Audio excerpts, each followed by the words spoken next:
G'day, welcome to my string challenge of Fly Corp as we continue to go around the world in one single line. Alright, so where we left off, we had just done these southeastern M's, Madagascar, Mozambique, and Malawi. Now I do realize as well that I did not read into either Madagascar or Malawi. I spent a lot of time recounting other stories of Madagascar. So we won't. Oh, sorry for the zoom in and zoom outs there. We're trying to go speedily here. So I will give it a moment before we bring in Tanzania. And what I'll do instead is just sort of try and let the game run for a little bit.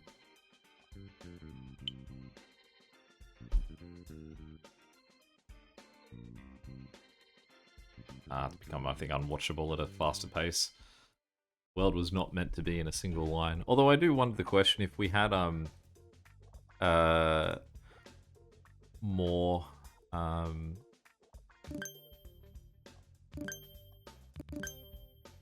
if I was actually doing this as a proper playthrough at this stage and I just had proper networks, there would be way more airplane lines, because it means that currently everyone only has 2 lines. So if I was going that route, would that mean that this lag would be better or worse?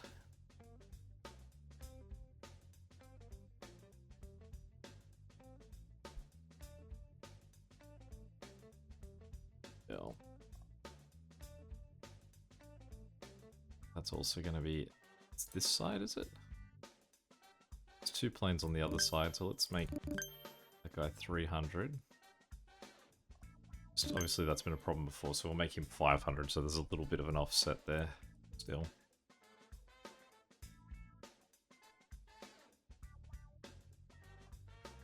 A few red places around. Possibly there was places being dumped with passengers, like it was broken or something prior to that last save. So hopefully this is this sort of like sudden red everywhere is just a whole bunch of places attempting to address that. Alright, let's have a look at Madagascar.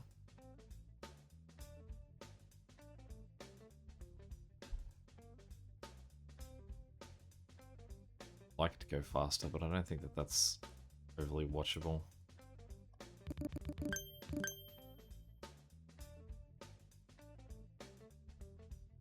Republic of Madagascar. Previously known as the Malagasy Republic.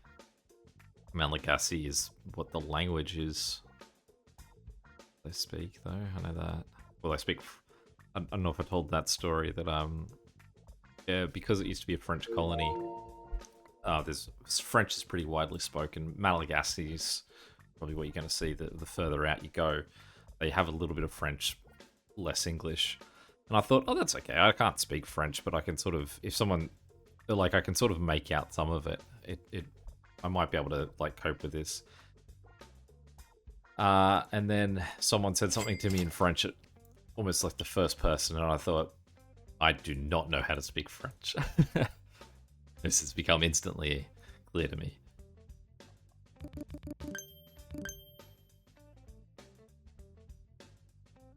But also being light-skinned in Madagascar, I think the assumption was that I spoke French, which does sort of make sense, I suppose. All right. It is the world's second largest country that consists primarily of islands after Indonesia. Which, I don't know, pretty big, and there's a couple of islands around. I mean, if you count that as 2 islands, then there's 2 little islands in here, and then you got Norfolk Island out here.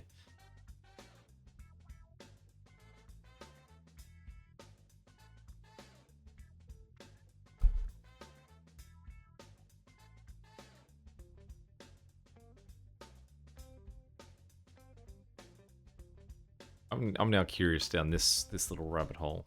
An island is a landmass that is surrounded by water. Any island countries are spread. So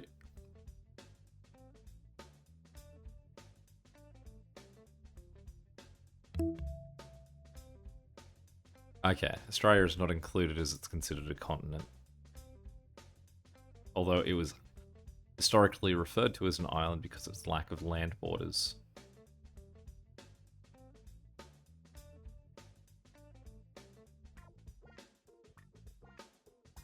There. Alright. Well, let's bring in Tanzania.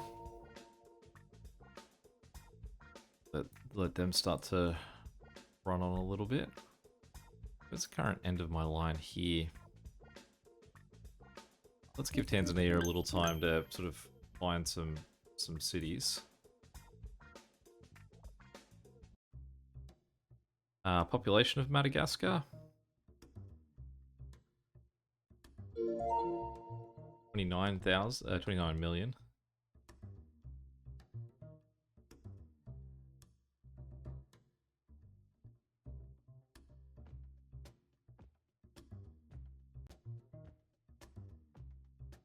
Human settlement in Madagascar occurred during or before the mid-first millennium AD by Austro-Indonesian peoples, presumably arriving in outrigger canoes from present-day Indonesia. They were joined around the 9th century AD by Bantu migrants crossing the Mozambique Channel from Africa, which I find amazing that people crossed this body of water to find this island sooner than people crossed this body of water to find it. Bravo, Indonesians.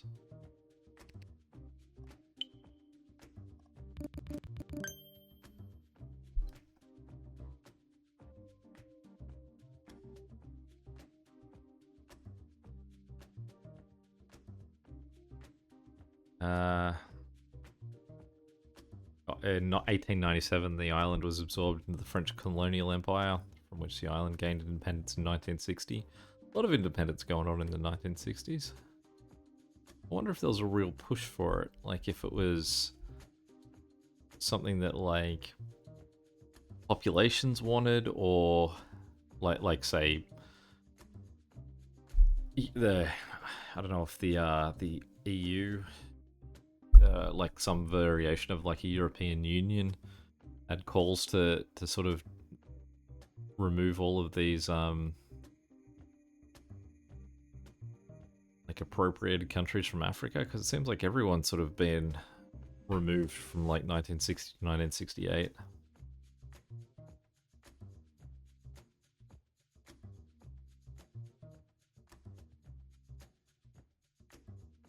Madagascar belongs to the group of least developed countries according to the United Nations. I wonder what least developed countries is defined as. They exhibit the lowest indicators of socio-economic development with the lowest Human Development Index ratings.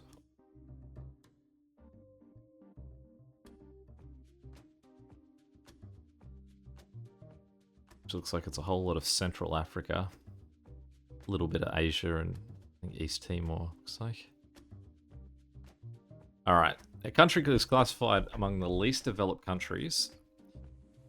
Ooh, we had another city come in somewhere, didn't we? There we are.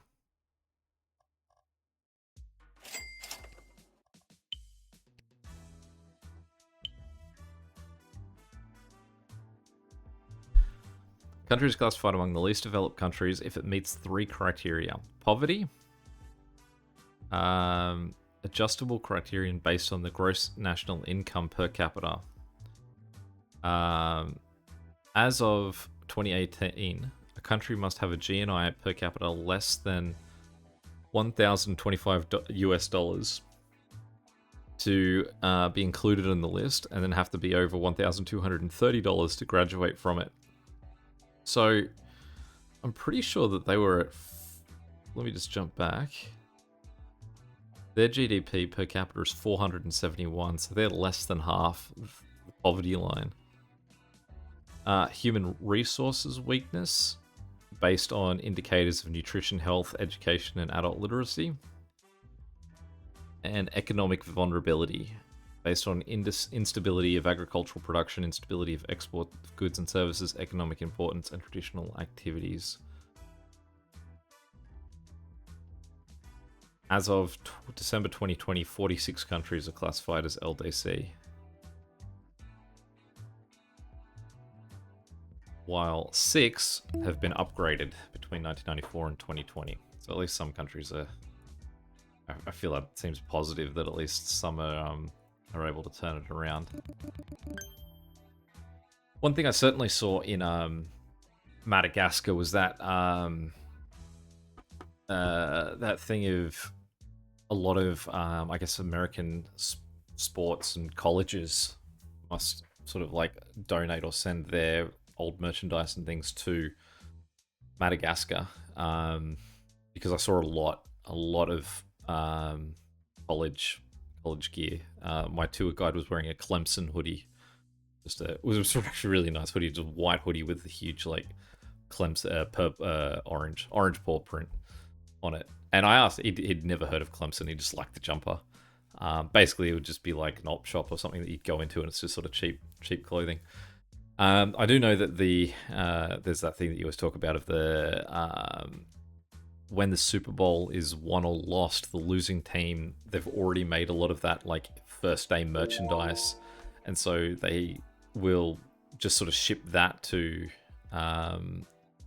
Africa and just sort of donate it as clothing. And so I went in late... When did I... No, I'm not upgrading planes. Well, that's just a very efficient plane that guy's going to enjoy. I went in mid... Actually, right now. So it would have been June 2019 was when I went. And if I remember correctly, that February, the Rams had lost the Super Bowl to the Patriots. And so I was like, well, if I can find a Rams Super Bowl champions thing, absolutely. I'm going to offer the person wearing it whatever I've got to get that off them. But I didn't see any. I did see some Seattle Supersonic, like a little girl wearing a Seattle Supersonics shirt, and I was like, that's cool. That's survived. Which by this point must have been handed down a fair few times to a lot of little girls.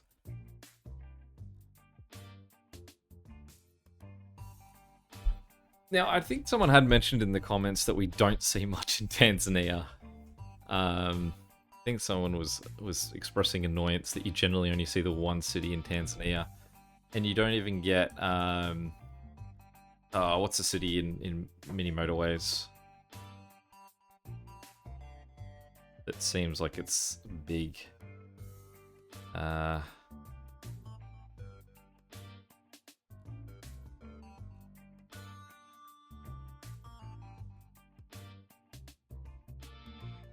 feel like that's trying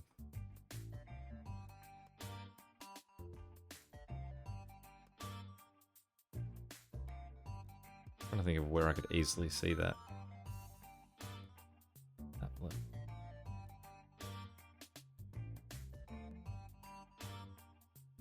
Taking me longer than I would like to try and figure that out. I actually feel like it might be easiest to just go look at a map of Tanzania. Dar es Salaam, right? Dar es Salaam. It's in Tanzania, isn't it? Yeah, Dar es Salaam, which is about...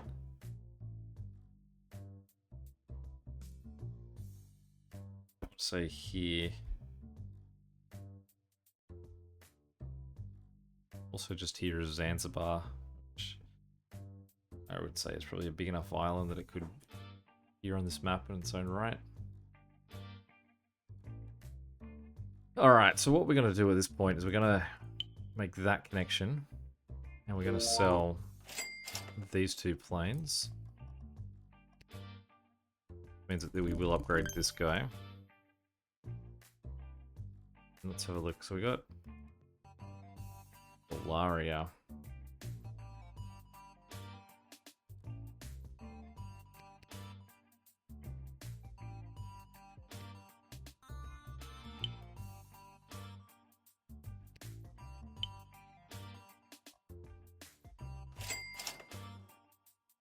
So off to that guy. What we'll do is we'll make that connection. And what we're going to do is sell these two. The only downside here is that in Zambia, if you want to get from these cities to these cities, you have to go a long way around the bottom. So that's our current path through Tanzania, which I do hope we are going to see a little bit more of than just that one city. But I mean, we have gained a few sort of cities a little bit further back in our route. Let's zoom out even further. Let's zoom out far enough and speed this up. That does not look any better because it sort of seems to make everyone accountable. I've got to say that Europe is still doing incredibly well. I suppose all of the routes in Europe are almost the same distance. They're the same sort of size. Lot to like about my about the design of Europe. This is part of what I was saying about potentially if you didn't necessarily need all of the routes to be ultra short, but if they're all about the same length, then it means that stuff will move things around at a similar rate.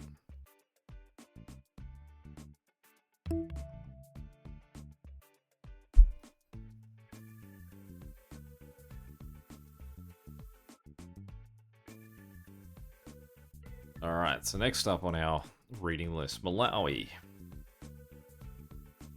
The Republic of Malawi.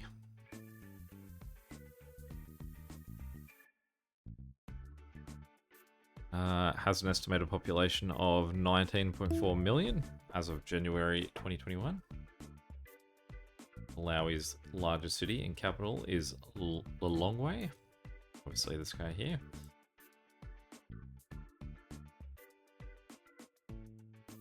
Alright. Let me clear my throat, but let me warm myself up for this one.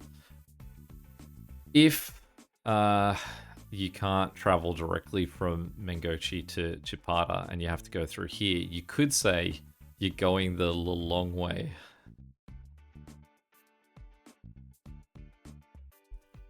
Just gotta leave that to let it land. Alright, another city. Where do we get a city? Not Tanzania.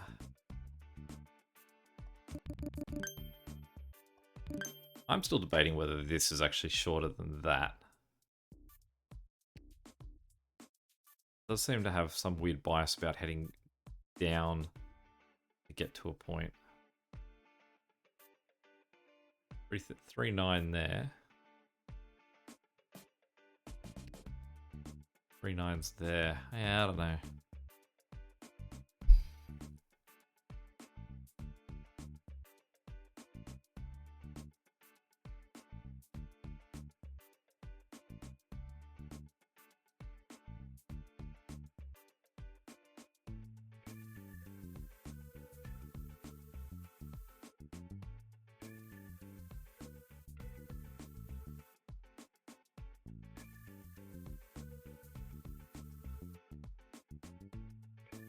Also among the world's least developed countries. It was settled around 10th century by migrating Bantu groups. So I'm really fascinated by these migrating Bantu groups then. So this is basically saying that migrating Bantu groups settled here in the 10th century, which is, I think what they were saying was when it was around the same time that they settled in Madagascar. So maybe there was just no one down here until the 10th century.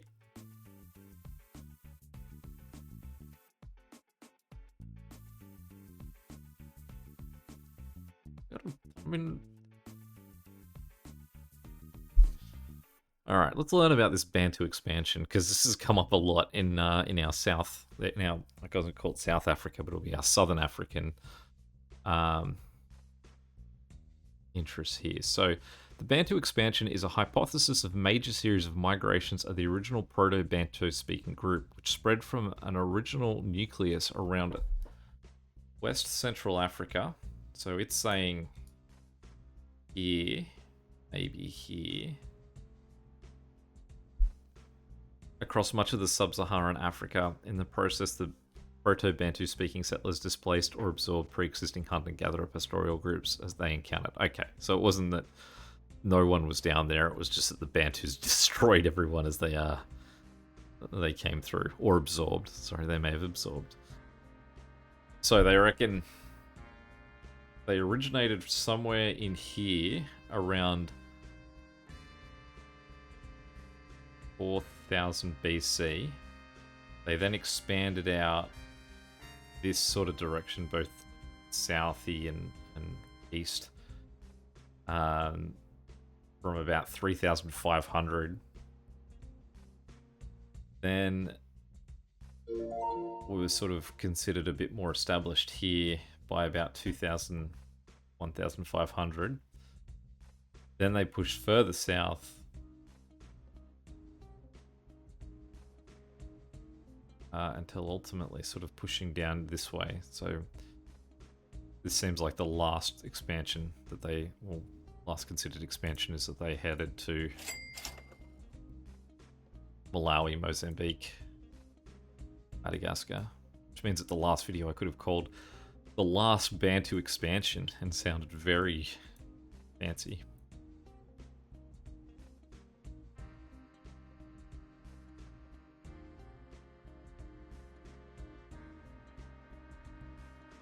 So the primary evidence of this expansion is linguistic. A great many of the languages which are spoken across sub-equatorial Africa are remarkably similar to each other, suggesting a common cultural origin to their original speakers.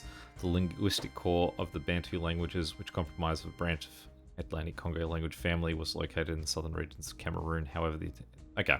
So there's a similar sort of line of thought I've seen on, what was that series? Other Words. I don't know if anyone watches Other Words on YouTube with Dr. Erica. And she did an explanation about how a lot of languages from this region all seem to have, there's certain words across all the languages that have a similar feel to them, or similar look to them, and that suggests that potentially all of those languages come from a single origin language. And so that it means that you can actually try and understand what things were part of that society based on the words that are similar across all the languages. But I mean, if you're interested in that, feel free to check out Other Words on YouTube. Dr. Erica, she is absolutely lovely. I started following her on Twitter, and it has made my Twitter account so much more quaint. Well, what are we thinking, Tanzania? Are you living up to the hype that we're not going to see anything else? We're not going to see. Let's find out what the population of Dar es Salaam is.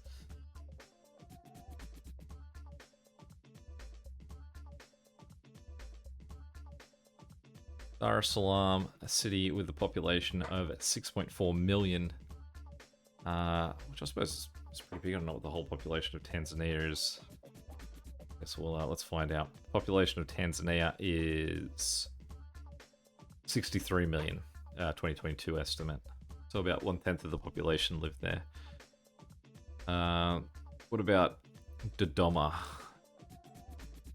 Dodoma is 2 million. Well, that must be pretty well spread if their big cities aren't getting much bigger than that. Dar es Salaam is a nice looking city too.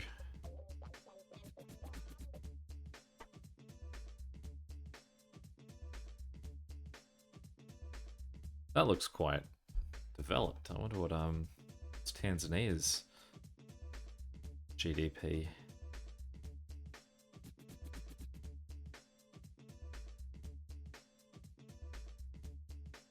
Someone else trying to go to Queenstown. The United Republic of Tanzania. So they're not just a republic, they're united as well.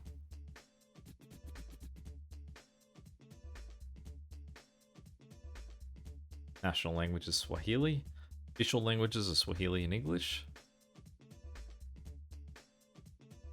Independence from the United Kingdom and the German Empire in 1961.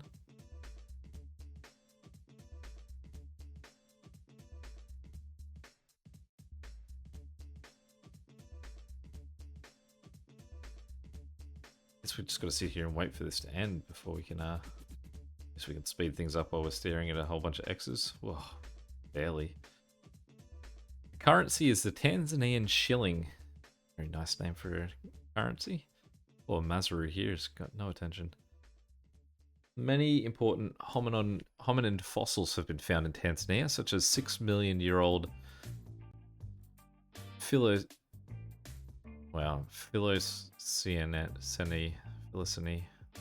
humanoid fossils. Hominid fossils. Definitely murdered that word. Why have I jumped straight into history here? Is this our intro to Tanzania, is it?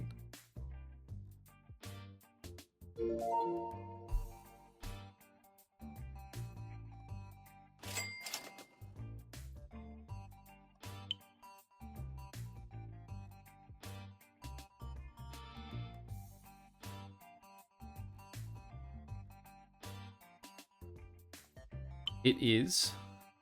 Well, I'll throw to this question at you. Tanzania. The United Nations estimates Tanzania's population at 56 million, making it the second most populous country located entirely south of the equator. So, I'll give you a moment to decide what you think the answer is for the most populous country south of the equator. Alright, shout it out. And if you said South Africa, you would be correct, which is slightly higher than it. And I guess the technicality there is if you weren't saying completely countries that are south of the equator but not in their entirety, I would imagine Brazil, Indonesia, both have it beat. Where is the equator from here? The equator is about here. I want to say. Is that what the equatorial countries are sort of referring to? I have a feeling that Singapore is quite close to it. So Singapore's there, somewhere here.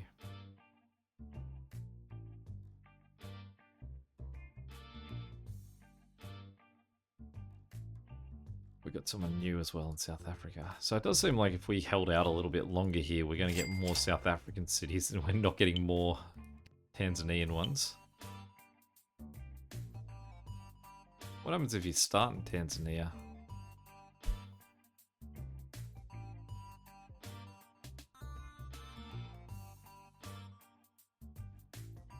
What I wanted to check out.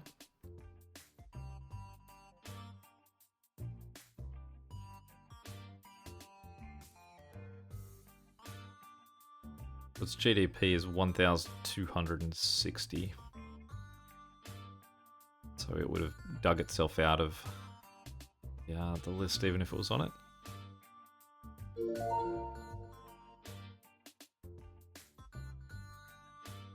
Obviously also home to Mount Kilimanjaro.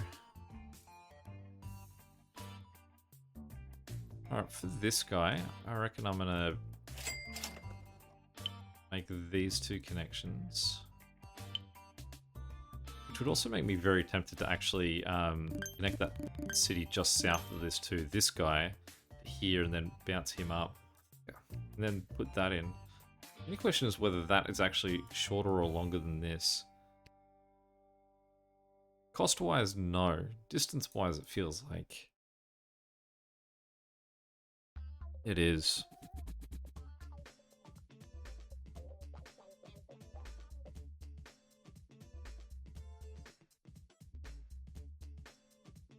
Lake Victoria is also part of Tanzania.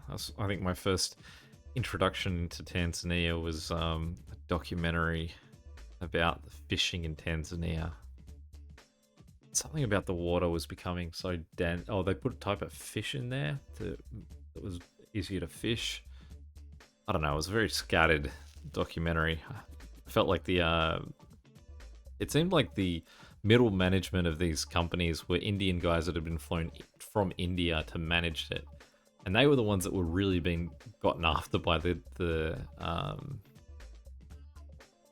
documentarians. And it's like, these guys are just guys that have just come from a another impoverished country to work here. Like they're not only were they struggling to get a job at home, they've moved to Tanzania for a job. Really, these guys can't be as heavy swigging in this conspiracy or company as I think they are.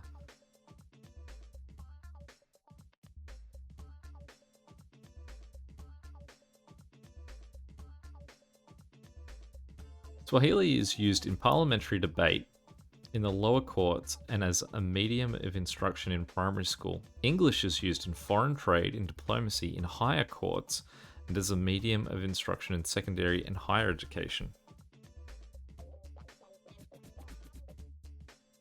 So does that mean you do your primary school in Swahili, and then when you go to high school, you do it in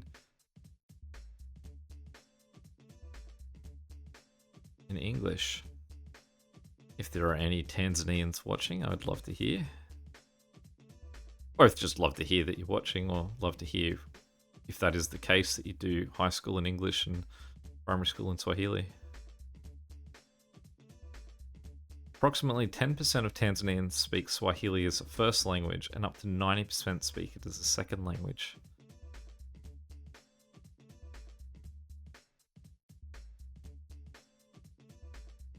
Although the Tanzanian government is planning to discontinue English as the primary language of instruction, and it will be available as an optional course.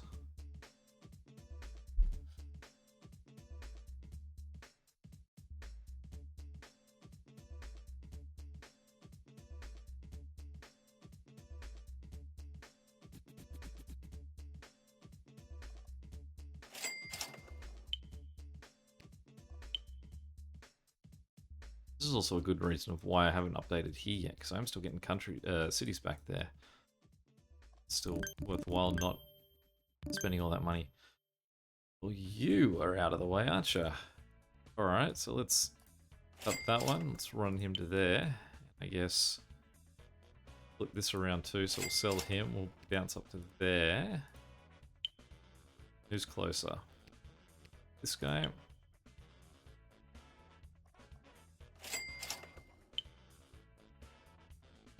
That is the tippity top of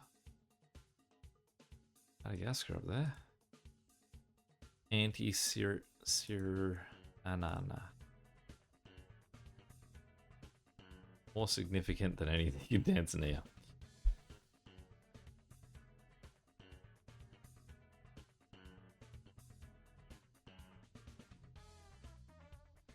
One of the things that they've got when you look at the history of Tanzania on here is an 1.8 million year old stone chopping tool discovered. And it's on display in the British Museum. Give that one back. But it's just a rock.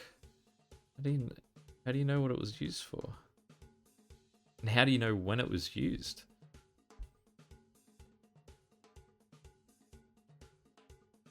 Tanzania is one of the oldest continuously inhabited areas on Earth. Traces of fossil remains of humans and hominids date back to the Quaternary era.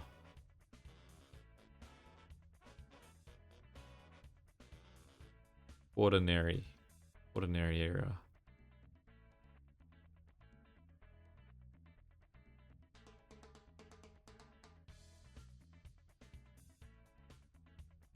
Quaternary is the current and most recent of the three periods of the Cenozoic era, the geologic timescale of the International Commission of Stratigraphy. The wrong I read this list, so I will you. So I would probably say we found a rock that was almost 2 million years old, so people have been around here for about 2 million years.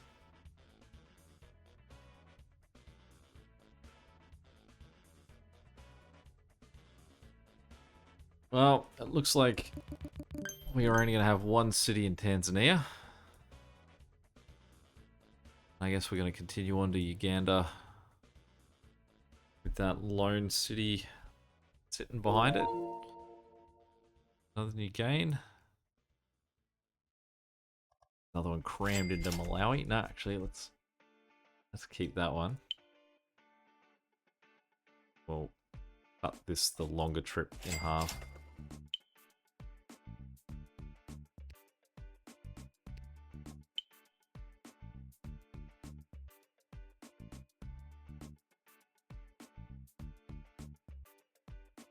Alright, well, there we go.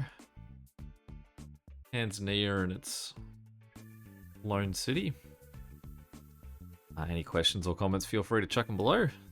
At any of the countries that we've looked at today, or what's coming up next, or strategy in general, or just anything at all. Until next time, catch you later. See ya.